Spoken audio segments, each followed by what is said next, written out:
फिर objective type question बनाएंगे। यहाँ कुछ सब्जेक्टिव टाइप क्वेश्चन है, इसको हम थोड़ा सा हिंट्स देके समझा देते हैं। जैसे रसायन विज्ञान की वह शाखा है जिसमें रासायनिक अभिक्रियाओं के वेग तथा वेग को प्रभावित करने वाले कारकों का अध्ययन किया जाता है। क्या कहलाता है? रासायनिक गतिकी यानी केमिकल काइनेटिक्स जो चैप्टर है उसी का परिभाषा यहाँ पे दिया गया है। केमिकल काइनेटिक्स यानी कि रासायनिक गतिकी। C2H2 + H2 यानी कि कह रहा है कि ये रिएक्शन किस अभिक्रिया की कोटि को दर्शाता है, तो इसका आंसर होगा प्रथम कोटि first order reaction. First order reaction. यहाँ अनुक्ता में आप लोग को बताया गया है कि रिएक्टेंट जितना होगा, रिएक्टेंट के अणु को जोड़ दीजिए, वही क्या चीज़ है? मोलेकुलरिटी। यहाँ रिएक्टेंट कितना है? 2 है, तो इसकी अनुक्ता क्या होगी? 2। यहाँ रिएक्टेंट कितना है? 1, तब इसकी अनुक्ता क्या होगी? 1। मोलेकुलर है, ये बाईमोलेकुलर है। ठीक है। अगर यहाँ पे 3 रहता तब क्या लिखते? जैसे अनुक्ता में है कि अगर केवल A रहे तो इसकी अनुक्ता क्या होगी? प्रोडक्ट से इसमें कोई लेना देना नहीं है। अनुक्ता के लिए अभिकारक के अणुओं की संख्या को गिन लीजिए। यहाँ 1 है तो इसकी अनुक्ता कितना होगी? 1। 2A होगा तब इसकी अनुक्ता कितनी होगी? 2। A + B होगा तो इसकी अनुक्ता होगा 2। 2A + B हो तो इसकी अनुक्ता कितना होगी? 3। अगर 3A हो तो इसकी अनुक्ता होगी 3। ऐसा बताया भी गया है, समझना भी चाहिए। मंद अभिक्रिया का एक उदाहरण कौन है? तो मंद अभिक्रिया जैसे इसके पहले क्लास में हम लोग सीखे थे, फास्ट रिएक्शन, स्लो रिएक्शन और मॉडरेट रिएक्शन। यहाँ पे कह रहा है स्लो रिएक्शन। स्लो रिएक्शन का एक एग्जाम्पल कौन है? स्लो रिएक्शन का एक एग्जाम्पल हम लोग लिख सकते हैं, लोहे में जंग लगना, रस्टिंग ऑफ आयरन। ठीक। उत्प्रेरक वे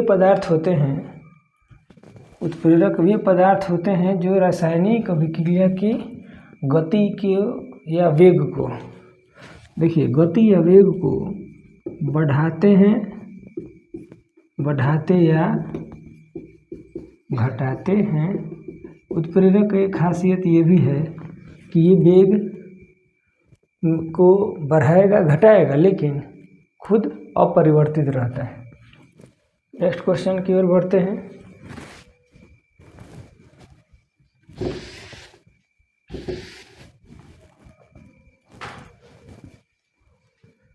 अभिक्रिया के पश्चात उत्प्रेरक की मात्रा डैश रहती है, आया यहाँ पर अपरिवर्तित रहती है। ठीक है। प्रथम कोटि की अभिक्रिया के लिए T½ का मान क्या होगा? तो T½ का मान होगा 0.693/K, रेट कांस्टेंट। यहाँ कह रहा है कि इतना वैल्यू दिया गया है, कह रहा है किस कोटि की अभिक्रिया को निरूपित करता है। तो यूनिट अगर आपको याद रहे तो आसानी से आप पकड़ सकते हैं। जैसे यहाँ प्रति सेकेंड है, प्रति सेकेंड यानी कि पर टाइम पर सेकेंड है, तो ये इसकी कोटि क्या होगी? प्रथम कोटि, फर्स्ट ऑर्डर रिएक्शन। यहाँ ये अर्हेनियस समीकरण है।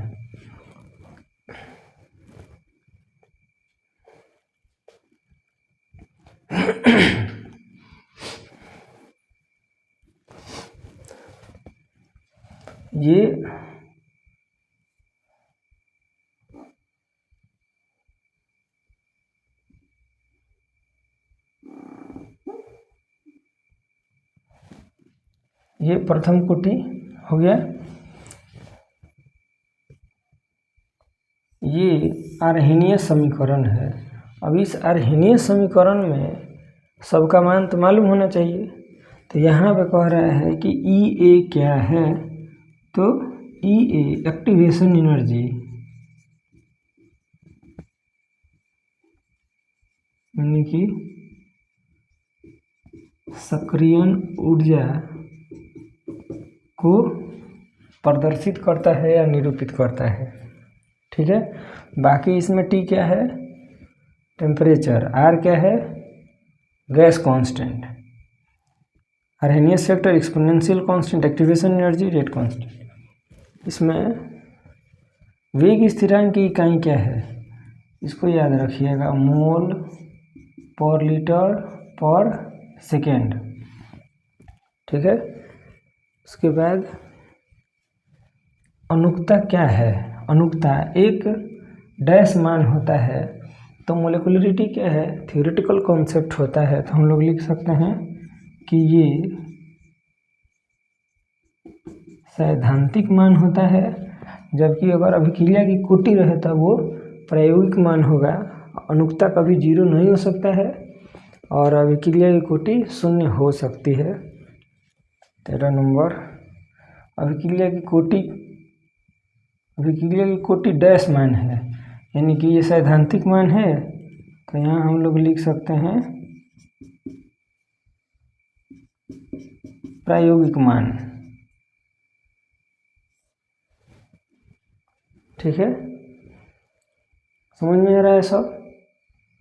नहीं रिवीजन होगा तो नहीं समझ में आएगा। प्रथम कोटि की अभिक्रिया का वेग स्थिरांक का समीकरण क्या है, प्रथम कोटि की अभिक्रिया का वेग स्थिरांक का समीकरण, तो यहाँ लिखिए k is equal to 2.303 by T log a by a minus x.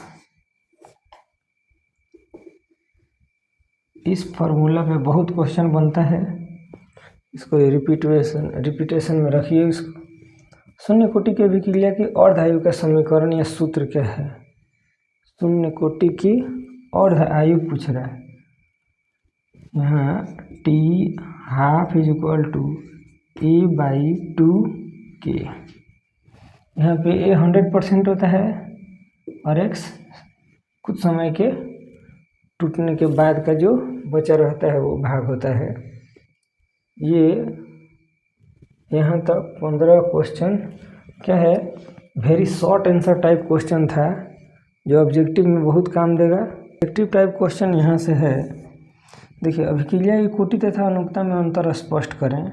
अभिक्रिया की कोटि और अनुकता में कम से कम 3 आपको अंतर लिखना होगा, पॉइंट बाय पॉइंट, पॉइंट के सामने पॉइंट देकर लिखिएगा। क्रिया के वेग के से आप क्या समझते हैं, आपको कम से कम 2 नंबर के लायक लिखना होगा, 5-7 लाइन। ये ऑब्जेक्टिव टाइप, ये न्यूमेरिकल टाइप है। एक अभिक्रिया 32 मिनट में 75% पूर्ण हो जाती है, इसके 50% पूर्ण होने में कितना समय लगेगा, इसका आंसर हम लिख देते हैं। आप लोग बनाइएगा, मिलाइएगा, ये आंसर सही है या नहीं। सही है तो सही है, कोई बात नहीं है, गलत होगा तो फिर आपका मेथड सही होना चाहिए, तो सही आंसर निकलेगा। किसी प्रथम कोटि की अभिक्रिया में पदार्थ की अर्ध आयु 15 मिनट है, अभिक्रिया के वेग स्थिरांक की गणना करें। यहाँ पे आंसर दिया गया है, आप लोग सॉल्यूशन कीजिएगा, इसका मान निकालिएगा और इससे मिलाइएगा।